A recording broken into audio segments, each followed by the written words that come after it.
And you know, when you have the opportunity to have a conversation about this, you should really look and see, where am I at in this process? Where am I at in this process? Because if you have been a student of these teachings and you understand what this is about and you understand what we're talking about here, then you're either involved in the process of awakening, or this is an interesting subject.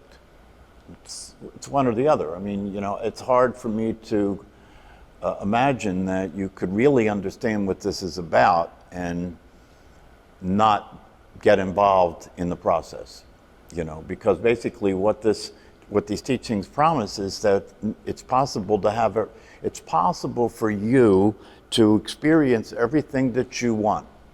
That's basically what the teachings are telling us, right? It's possible for you to experience everything that you want to experience. It's possible for you to experience happiness, peace of mind, satisfaction, clarity, excitement, aliveness, fulfillment. This is what life is about for all of us, right? And so what these teachings are saying is that this possibility is saying that these things are actually available, and they are available to anybody who has a heartbeat, and anybody who's breathing,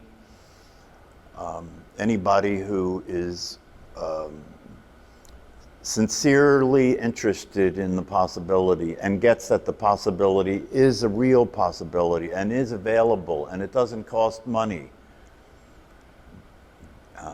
It involves a willingness on your part to engage with this education and take it seriously, and to engage with it and take it seriously the same way you would engage and take seriously learning how to fly a jet plane. Because you would see, if you were committed to learning how to fly a jet plane, you would have to express your commitment by being involved in a process of learning how to do that pretty consistently. Yeah, until you actually end up in the plane and actually end up knowing how to, you know, work the equipment in the plane to start the thing up, and learning how to fly it by practicing on a flight simulator, right? Meditation, formal meditation is like practicing on a flight simulator. Yeah, because what you're doing is you're sitting there and you're taking yourself out of the ordinary situations that you find yourself in, putting yourself in a situation where you're eliminating a lot of the action, a lot of the noise, a lot of the activity. And then you're focusing, and all of this process is just like if you were going to learn how to fly a jet plane. You would have to learn how to do what somebody who flies a jet plane does. So you'd have to learn how to behave a certain way, right? And you'd have to learn how to have a certain awareness. You know, when you're flying a jet plane, I'm sure if you talk to a jet pilot, especially like a fighter pilot, somebody who flies the fastest jets, that they'll tell you when they're in that cockpit, that's not the same way that they are when they're not in that cockpit.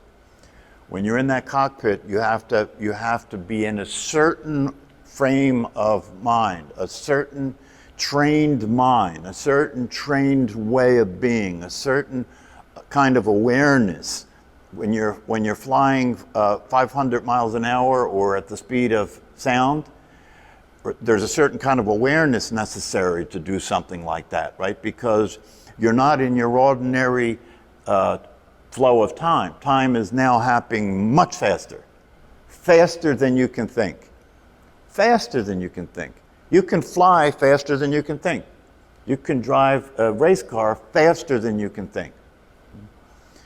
So there is a whole reality involved here. There has to be a motivation to deal with everything that it's going to take to go through the process of learning how to fly the thing. There's going to be a process of having to deal with the fear, right? The fear, you know, flying a $1 billion aircraft, right? And flying at the speed of sound, and being in a situation where if anything goes wrong, you could die instantaneously. You know what I mean? It's not going to be a slow death if you have a death in a fighter plane or a jet. Okay. So I'm making an analogy between that and the practice of meditation. And so you have to ask yourself, if you were sitting in a room and you were being presented with the possibility of flying a jet, okay? But in that room, you could either become a pilot or just hear about it, okay? And everybody in that room would be understood that if you were there, that you were interested in this, right? And that once you kind of heard more about it and it was really possible and you could actually do this, right? That you would get involved and you would start the process of learning how to do it. It's the same thing in meditation, right? However, the difference is that in meditation, you can fly a jet and still have a personality. You can fly a jet and still have a personality. You have to be a personality that is highly trained, right? A highly trained personality, highly trained in terms of how to be when you're flying the jet, not just how to fly the jet, right? You could do that.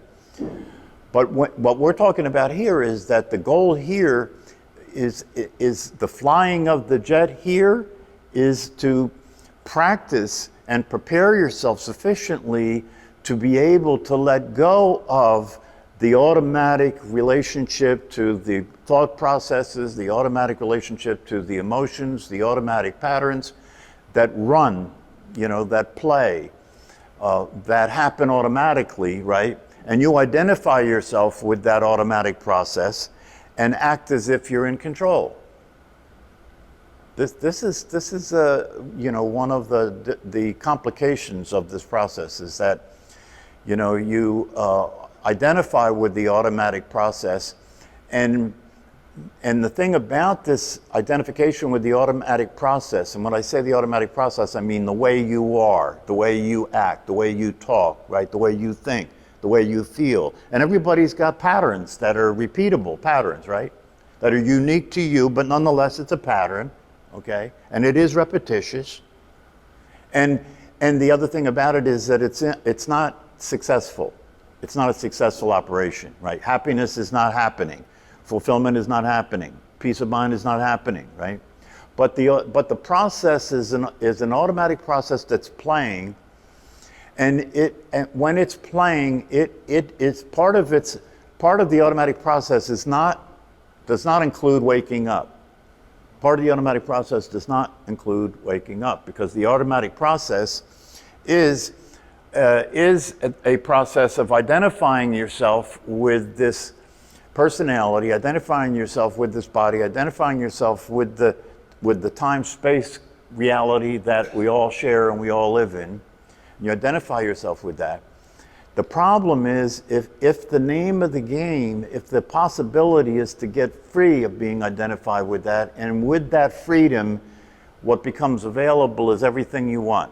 With that freedom, what becomes available is the peace of mind, is the happiness, is the clarity, is all of it. But in order for you to have that happiness, peace of mind, and clarity, you have to stop being what the automatic process says you are. You have to stop doing what the automatic process is telling you to do. You have to get out of the program. You have to stop identifying with the program. And I can tell you that what I have seen happen with a lot of people, in fact, I'm sure it happens with everybody at some point to some extent, right? Is that the person doesn't realize how identified they are with being a person. The person doesn't realize how identified they are with being a person. And the evidence that that's the case is they will speak as a person about not being a person and complain that they're doing everything that they were told works, the practices, the teaching, and so forth. You're putting in the effort, you're showing up for classes, you're practicing meditation every day, you're reading the teachings and so forth. And it's just frustrating, and it's just disturbing, and it is just upsetting, because you understand what this is, and every once in a while you've had like a brief maybe a few moments or a brief period of time when you were kind of out of the craziness of the programming, right? And when you were out of the craziness of the program, you had a brief experience of what the possibility is in terms of feeling this calmness, this sense of well-being, this happiness, like everything is okay. It doesn't make any sense, but nonetheless, it just seems to be the case that everything is okay. I feel good. If I could be like this the rest of my life, that would be the solution. If I could be like this the rest of my life, and people have come to this class that have shared that they have had those moments, right? They don't know how it happened. They couldn't make it happen again, right? But it did happen, and they did experience the freedom, and that did verify that this possibility actually is true and it does exist. Not to mention the fact that there's a lot of evidence, there's a lot of people who are testifying that it's real and it does exist and that they are experiencing it. And the evidence for that is there, that with these people, they are different. They aren't like the rest of us. They aren't as easily upset. They're not as easily pushed off balance. They do have experience being happy. They do report that they're happy. They do report a sense of fulfillment about the experience of being alive. So it's all there. The teachings, the traditions, the practice, the teachers, the masters, and since we've lived during a period of being able to record things, right? The recording. Since the beginning of recorded time, we have the recordings of the masters going back thousands of years. And in more recent history, we have film, and then now we have video of the living masters, you know. And we have a contemporary form of the teaching that includes brain science, right? Includes psychology. So so what we have available now is more robust than it ever was when it comes to what these teachings are. More robust and more available than it ever was before to anybody that is interested. The thing that isn't different is that the no free lunch is still no free lunch. The thing that isn't different is if you are interested in this and you recognize what this is and you understand it's a process, it's going to take a process for you to come out of identifying with the thinking and the emotions and the physical body and so forth. And you make a commitment to doing that process. And as you continue to do that process and do the practice and do the teaching and so forth, you start to experience frustration. You start to experience this impatience. You start to experience this even doubts about, you know, if this is true, how come I'm not experiencing yet? If it's as available as they say it is, how come I'm not experiencing it? If they say it's already true, that I'm already there, and it can't be that far and it can't be that difficult, then how come I'm not experiencing it? And I can tell you the answer to that question. It's very, very clear to me, more clear than it's ever been in terms of observing people's behavior who are doing these complaining, who are frustrated, and who are getting annoyed even. They get annoyed with the teacher. You know, how can you tell me I'm already there? You know, it's almost like they're blaming the teacher for somehow not giving them the right combination, you know, to wake up and so forth. The reality of it is relatively simple. Relatively simple. The only thing that is the barrier between your experiencing the truth and where you are at any given time is that you're still identified with being the personality and you don't know it. That's the problem. You know, what you're doing is very clear. It's a person who understands these teachings and practices that has the concepts, okay, gets the concepts about it, and the concepts are what's fueling the motivation, right? Because you get the concepts about it, you want what the concepts are telling you is true and real, right? So you get all that, right? And then you're doing what you're doing to get that, to have the experience of it. But what it is that is not yet clear enough for you to get past a certain point is that you actually have to be aware of the fact that you're identified with the personality in order for there to be any possibility of not being identified with the personality. You have to be aware that you're identified with the personality. And that is the hitch. That's the hitch. Because what it boils down to for people who are, and I've seen enough people now to kind of get it, right? What it boils down to is that people are being a person who wants to be an enlightened person. And they don't realize they're doing that. If you've been to this class consistently and you've listened to people talk and ask questions, right, and you're in the process yourself and you've had some success, you've got to be able to hear what I'm talking about. You've got to be able to see what I'm talking about. Then the process of enlightenment is to recognize it's the letting go of being a person that is enlightenment. So obviously you have to start there. There is no, you don't have any choice, right? Understood that you have to start there, right? But the teachings and the practices have to be clear to you in the sense that you're using the teachings and the practices to get out of the program. But you can't get out of the program if you're unwittingly being in the program trying to get out. It's, you know, it's like Paul Hederman says, you don't have to get out of something you're not in. But to the personality, that's a complete confusing statement to the personality, right? You don't have to get out of something you're not in. Well, but you don't, see, but here's the problem with the idea that you're a personality. You don't know you're not in it. You don't know. When you're being a personality, that statement, you don't have to get out of something you're not in, right? Doesn't make any sense to you, right? I mean, you could understand the concept of it, right? But if you're hearing it as a personality, it doesn't totally get in. It doesn't totally get through. It can't get through. Can't get through. Can't get through because the listener is being a person listening to the statement about not being a person. Right? The person,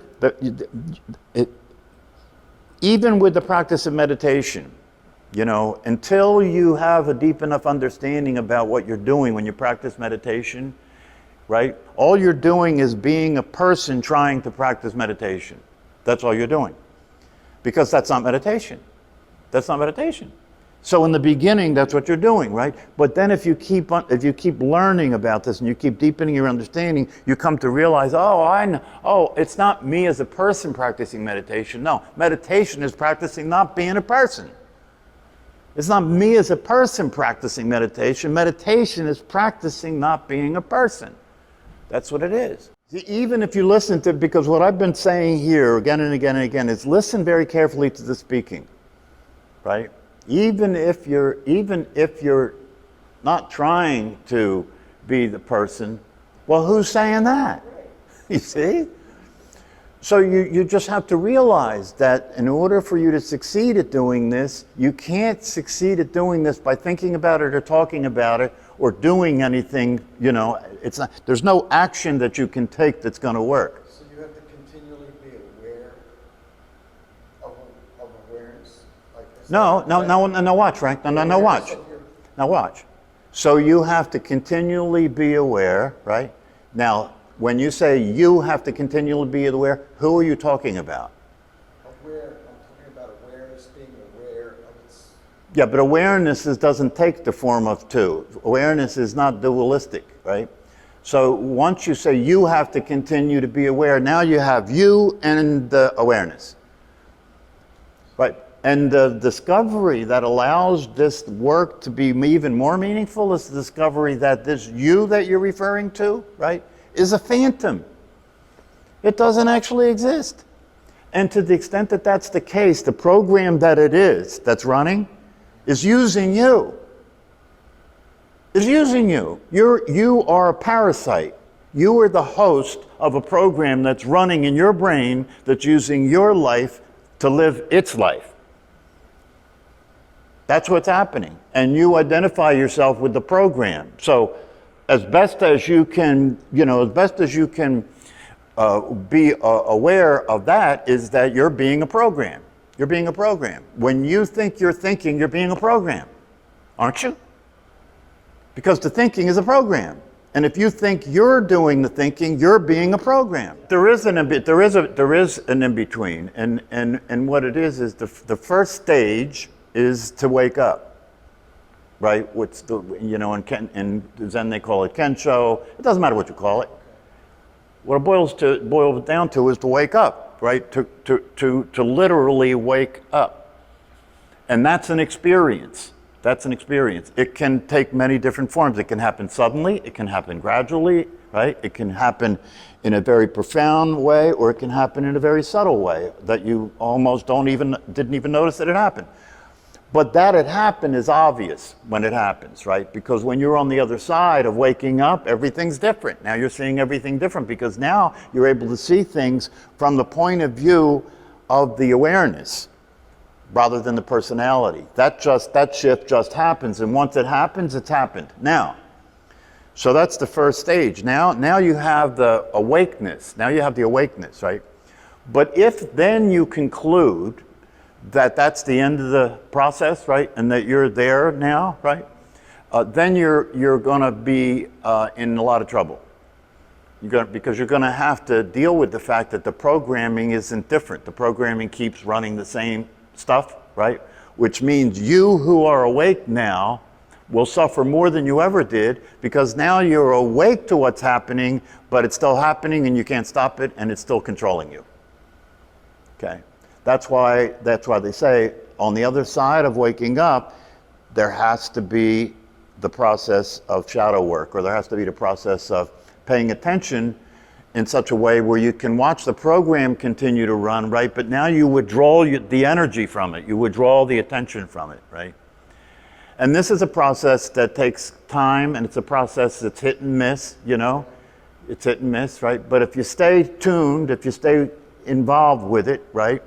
Eventually, there starts to be a completion of the process of waking up, because the completion of the process of waking up is that the awake state now is what is being expressed by the personality. That's the completion of the process. And when that process is complete, right, then you are able to experience peace and clarity and so forth, and you're able to have your speaking and your actions come from there. Okay?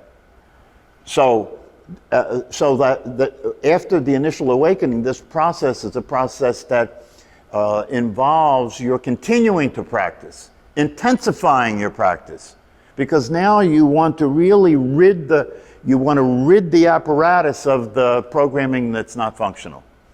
And in order to do that, you have to really intensify the practice. So there's even more practice involved after the awakening, right? But the awakening provides the energy and the motivation and the clarity that it's not a problem anymore. Now you're really in it 100%. Now you're really doing it 100%.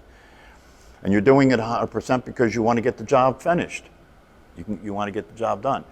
The way it goes is that in the beginning of this process of being awake and then starting to deal with the programming, right? In the beginning of that process, the first stage of that is you stop being crazy in terms of what you say and how you behave. That's the first stage of that process, right? That your behavior in terms of your speaking and your actions stop being dysfunctional, stop being egotistical, stop coming from the programming. So that's the first stage. But you're not yet able to be totally open and vulnerable and come from unconditional love. So you're not like being unconditional love yet, right? You're still dealing with stopping, identifying with the program, and you're still dealing with acting out the program. And by paying attention in such a way where you're withdrawing your attention and withdrawing your energy from the program when it's running, it starts to die out. It can't continue to exist because it needs the energy of your attention to continue to exist. So this is what they talk about in a lot of the teachings as purifying the mind. Purifying the mind, okay? Meaning that you stop allowing the mind to run your life. You start paying attention and you start training the mind to operate consistent with the truth, right? That's a process that you can't really get involved with until you're awake with consistency. You know, otherwise you'll be unwittingly, you know, contributing to the programming instead of doing anything to stop it. Yeah, because what happens is when people get into these places where they get frustrated and upset and, you know, and all that because they want this, they want to start to experience the possibility and so forth, Yeah, what happens with that is that it starts to be a matter of the personality undermining the process. And you know what happens with this process is, and what I see with people, is that they have a sense of the idea of being awake. They may have glimpses of it, right? But then as they're living their life, it's running the show more than not, continues to run the show more than not, right? And part of the show that's running is they're complaining about this. That's part of the program that's running, is they're complaining about this. Why? Because the ego wants what it wants, doesn't it? Yeah, the ego wants to get paid. The ego wants to have pleasure. The ego looks at enlightenment as an attribute. You know, the ego looks at enlightenment like it's something that will make me better, that'll make me more powerful, that'll make me more, you know, whatever, as an ego, right? But that is a misunderstanding, and until you can have the insight to see into that, it'll just keep using you to continue to run. So there comes a time, and I think, you know, this whole business of dealing with understanding that a program is using your body and your life, this understanding and this paying attention to watch it, to actually watch it in real time and see it happening, right? That's what it takes. And this pressure that builds up as the personality, you know, that's frustrated and is anticipating this possibility, right? That pressure can actually be helpful if you take the energy of that pressure and focus it on the fact that the thing that's keeping you from being awake is your continual identifying with thinking and with the personality. That's what's happening. That has to be what's happening, because that's the whole issue, isn't it? That has to be what's happening. And so what will people who are in that position say? You know, what they typically say is, I must be missing something. There must be some part of this I don't get. So let me figure out some good questions to ask. And maybe if I can ask the right questions and find out what I'm missing here, that'll be that's the way things normally go, isn't it? Yeah, the way things normally go is you figure something out enough, right? If you figure something out enough, you can get to enough of an understanding that you can master it, you can dominate it, you can make it happen, right? But this is not like that. This is the opposite of that. This is the opposite of making something happen. What you're doing here is letting something happen, not making something happen. Personality makes things happen, right? The reality of who we are allows things to happen. It doesn't make things to happen. What we're talking about here is saying that there is a you, that is the real you, the authentic version of you, that is not conditioned. It's not conditioned. So even if there is a personality that you have been being, that's been traumatized, if you wake up, the trauma's gone. It doesn't exist anymore. And I've seen that, by the way. I've actually seen that with people who experienced traumas, rapes, you know, brutal situations and everything, and who they're being today, there's no trace of it. No trace. So it's the real deal. It's the real deal. And I would think that if you're somebody who's had a difficult life, right, who's been traumatized, you ought to be all over this. You ought to be all over this. You know, this is the way out of it. This is the way out of that. Because the reality of what you and I are cannot be traumatized. It can't be traumatized. Nothing can affect it. It's like saying, can the space in this room be traumatized? How? What? Doesn't even make sense. So that's what's available. And you know, you really do have to deal with getting to a place where you understand. And I think this is a process that's gradual too, because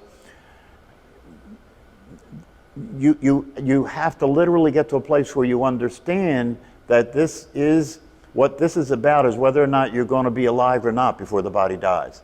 That's literally what this is about, whether or not you're going to be alive or not before the body dies. And if you really understand what this is about, There's no way you can't be 100% committed to this. There's just no way. So that's where you want to look, right? You want to look there. If there's no way you can't be committed to this, if there's no way you wouldn't be doing everything that's possible to do in order to realize this as soon as possible, given what this really is, and then if you look at your behavior and that's not true for you, there it is. There it is. If you want to see where somebody's at in this process, look at their behavior. That never lies. People who complain the most about not being awake and realizing this possibility are the same people that don't practice. Isn't that interesting? I mean, you know, how much of a no-brainer does this have to be? They're the same people that don't practice. And the people that do practice and the people that are involved with this with consistency are reporting that the benefit they're getting is directly consistent and related to the degree to which they're practicing and the extent to which they're involved in understanding the teachings. Directly related to that. Is it not true? Is it not true? Is it not true? That what the energy and the motivation you have that you put into this and what you've done as a result of that in terms of practicing, in terms of making it your intention when you open your eyes in the morning, you know, to wake up and pay attention. And then during the day to set up your life in such a way that will keep waking you up during the day, right? So that this eventually becomes a thing where you get that what this is really about is paying attention all the time. Paying attention all the time. Even that one thing, paying attention all the time. When a person is awake, they're paying attention all the time. It's effortless. It's effortless because awareness is attentive. Awareness is attentive. So awareness is paying attention all the time. It's not like a personality, right? So that's one place that you can look and see where you're at. If you're not paying attention all the time, there's a direct relationship between that and how awake you are. Direct relationship between that and how awake you are. So if you're really serious about wanting to be awake, then start paying attention to paying attention. Are you paying attention? If you pay attention, you will begin to notice that mostly you're not paying attention. Mostly your attention is being taken, and mostly the attention is being used by programming to run programs. Attention is being used by programming to run programs. There's no freedom in it. That's right, there's awareness there, but the awareness is being used by the personality and the brain and the mind to live the life of the brain and the mind and the personality. So, and if the awareness is you, right, because that's the point, right? Yes. Right? Then you are in the prison of the personality. And you're not experiencing anything other than what the personality experiences. So when you wake up, see, that's why people who experience awakening emphasize that it cannot be spoken of. It cannot be spoken of. Because when you wake up, you're outside of the system. You're outside of the system. Anything you could say would be from inside the system. You see what I'm saying? So even though you can't talk about it, it's nonetheless the case that you are experiencing that awareness, and that awareness is outside of the system. And that awareness is self-fulfilled. The experience of it is fulfilling. It is self-fulfilled. Its nature is clarity. Its nature is peaceful. And to the extent that you understand that it's always available, it's always here. So what you're dealing with is your preoccupation. You're dealing with your preoccupation with thinking. That's why when you go to speak, right, the relationship between speaking and the mind is direct for most people, isn't it? Yeah, most people are speaking their mind, aren't they? All the time, right? They may say, oh, I'm going to speak my mind. You're always speaking your mind. There's nothing else for you to do. There is no place for you to come from other than your mind, right? So you're speaking your mind all the time, right? So if you got free and you were experiencing being outside of that system, right? Anything that you could say about it would be from within the mind. The mind's dualistic, right? The mind is where your language comes from, right? That's why when you go to speak, right? When you listen to people speak or ask questions here, they're speaking from the mind as the mind. From the mind as the mind. Without noticing that, without being aware of that. That's one of the reasons why when people are awake, they say much less. Because there is no need to continue to speak when you understand that speaking, generally speaking is pretty ineffective. Why? Because it's limited by concepts, it's limited by thinking.